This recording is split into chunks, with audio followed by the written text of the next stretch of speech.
السلام علیکم ګرانو لیدونکو، ستړي مه شئ. هیله مند یم چې روغ جوړ او خوشحاله به یاست. ګرانو لیدونکو، نن به د افغانستان او د متحرعربي اماراتو د ملي لوبډلو ترمنځ د دریو شل ورځو لوبو لومړنۍ لوبه ترسره کیږي.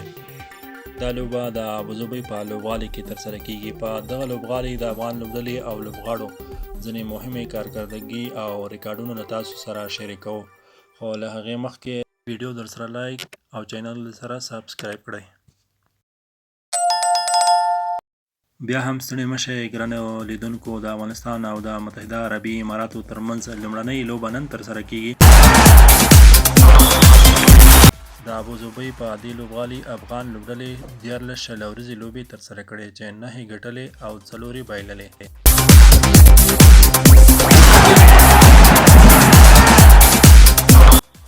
د ایرلند، نوی زیلند، هانګکانګ او د انډیا په وړاندې افغان لوبډلې خپلې لوبې په همدې ګراوند بایللې.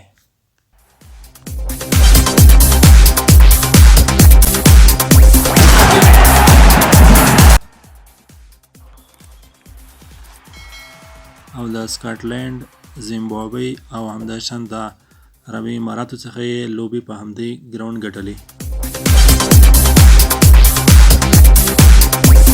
او په دې لوبغالي 2 ځلې تر ټولو لوړ سکور په افغان لوبډله شوی، چې یو ځل د ایرلند په وړاندې او بیا د هندوستان په وړاندې.